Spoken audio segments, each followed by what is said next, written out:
Hello and welcome everyone at a new episode of the Pure Gospel on the Flat Earth. My name is Jouke Elsinga and today we're gonna talk about the fact why some people defend proven lies.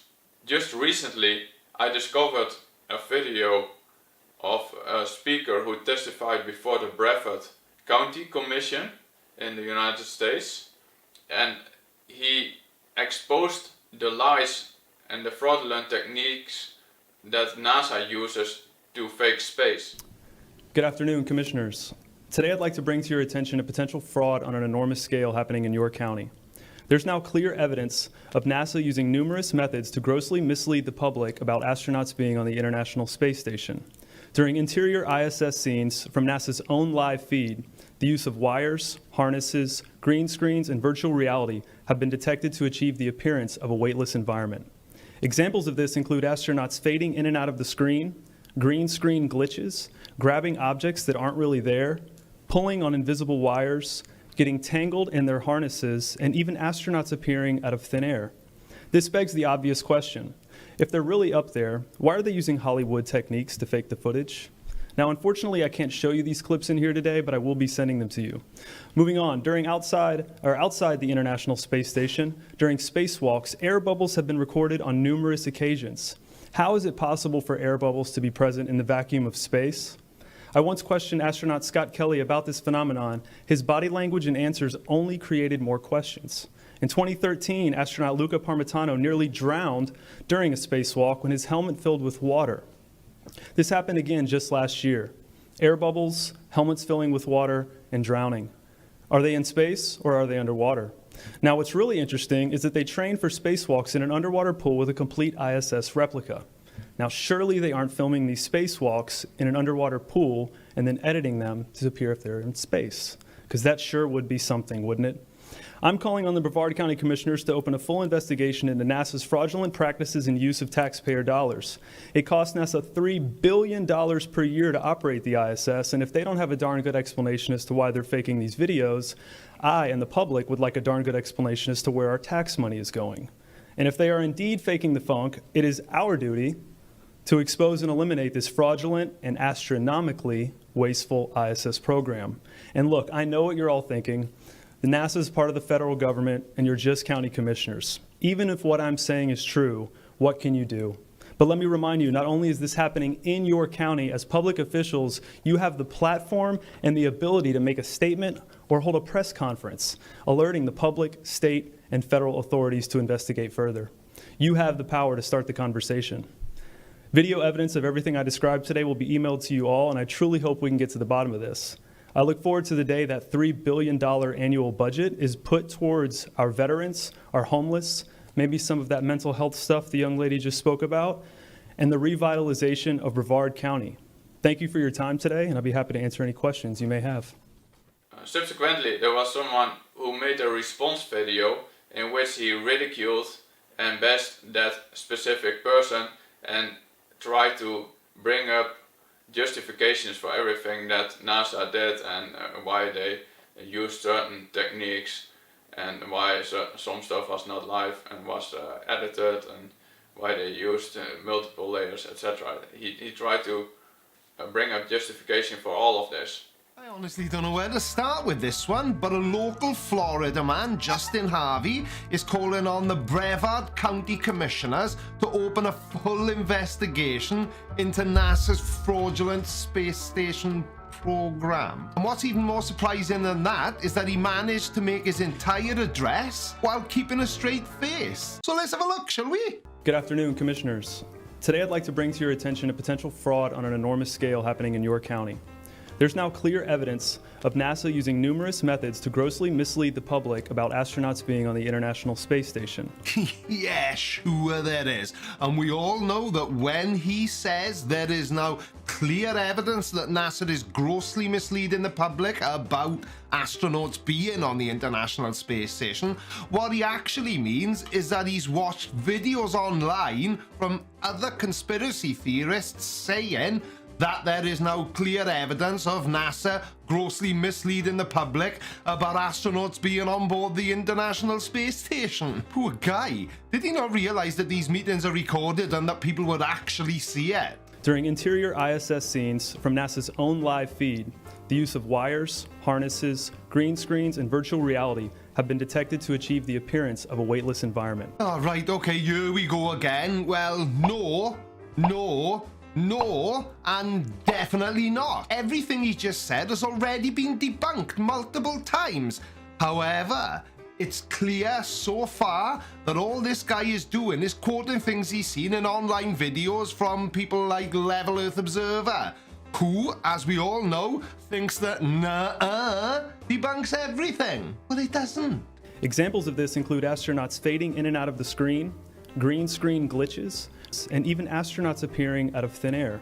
Now, the fact that you think that was a green screen glitch demonstrates that you have absolutely no clue how video compression works, because the video feed from the ISS is heavily compressed to save bandwidth. Now, if you take my videos for example, I film them in 4K because I'm fancy. But when I upload them to YouTube, they get compressed to save space on YouTube servers. And the way it does that is by not saving all the information for every frame of video you see. It only actually saves the information for the parts of the video that have changed since the last frame.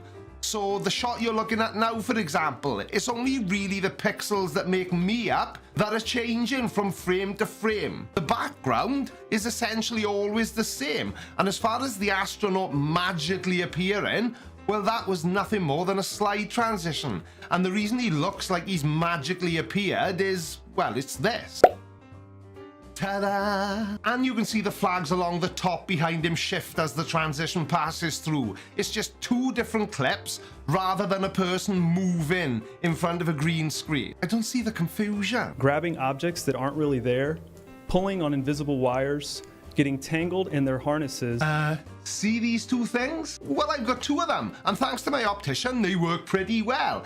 And they were the only things I needed to use to debunk this pulling on invisible wires nonsense. His little finger got caught up in the other astronaut's pocket. It's crystal clear if you pause the footage and look at it, which is really all I had to do. And as far as him getting tangled in a harness, well, he didn't, did he? He just lost his bearings for a second on account of him performing a backflip in a weightless environment. This begs the obvious question. If they're really up there, why are they using Hollywood techniques to fake the footage? Well, I'm glad you asked. And the truthful answer is they aren't, or at least not in the way you seem to think so. But as much as I've tried, I can't find any more information on that particular shot. But as I just said, and if I was a gambling man, I'd put my money on it being nothing more than a badly done transition, like I just said. Now, unfortunately, I can't show you these clips in here today, but I will be sending them to you. Oh, I bet they're so disappointed. Outside the International Space Station, during spacewalks, air bubbles have been recorded on numerous occasions. Debunked, even by me. But okay, air bubbles outside the ISS. The bubbles you think you see in space are not bubbles, but they are merely the release of trapped gases from materials such as plastics or metals that have been exposed to the vacuum of space. When these gases are released, they can form visible droplets around the astronaut or their spacesuit.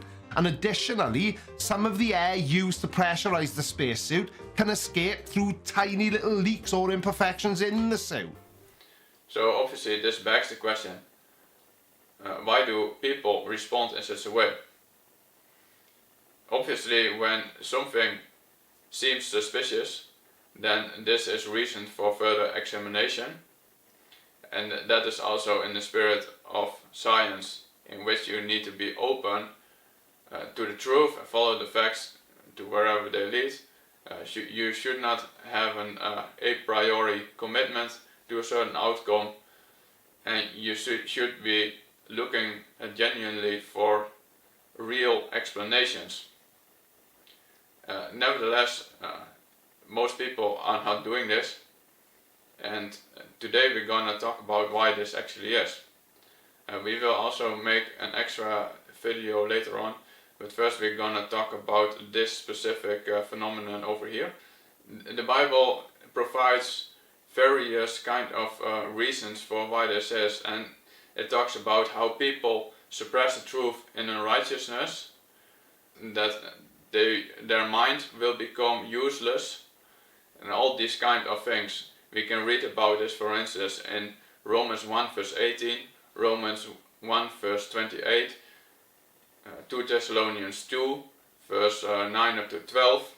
We can read about this in Titus 1 verse 15, and we can also read about this in a passage that Christ himself brought about, and it's written in Matthew 13 verse 13 up to 15. So that is what we're gonna read right now. This is why I speak to them in parables.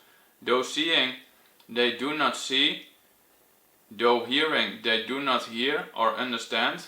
In them is fulfilled the prophecy of Isaiah. You will be ever hearing, but never understanding. You will be ever seeing, but never perceiving. For this people's heart has become calloused. They hardly hear with their ears, and they have closed their eyes. Otherwise they might see with their eyes, hear with their ears, understand with their heart, and turn, and I would heal them.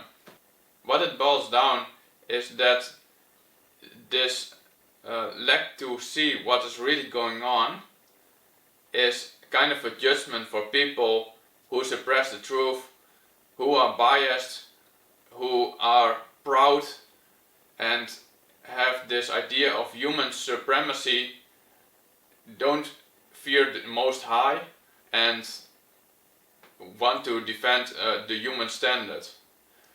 So God cannot work with people who are biased and who are closed-minded, who are worldly, who are oriented at the desires and pleasures of this world, and who want to defend the status quo.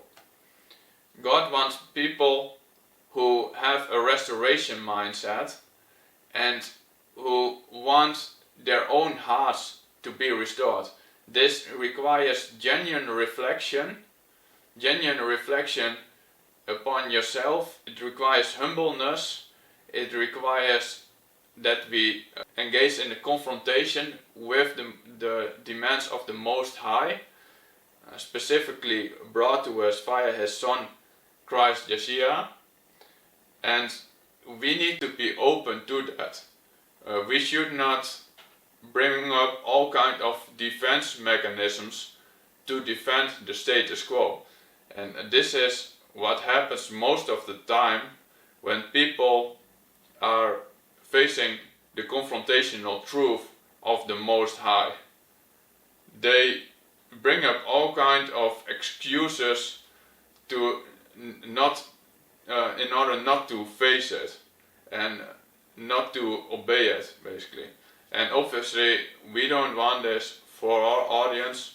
We want you to be free. The world with its desires will pass away, but those who do the will of the Most High will stay forever. In the next episode we will continue on this specific topic. We will also talk about the spiritual warfare that we are dealing with. So for now, I hope that you've learned something. I hope that you won't suppress the truth and unrighteousness, because this world is deceived to a high degree, and the devil uses our own tendencies, worldly thinking, to appeal to that and to basically twist and corrupt our minds. And we should not let that happen. So thank you for listening and for watching. We hope to see you in the next episode. If you have any questions, comments or whatever, just feel free to drop them in the comment box, and we hope to see you in the next episode of the Pure Gospel on the Flat Earth.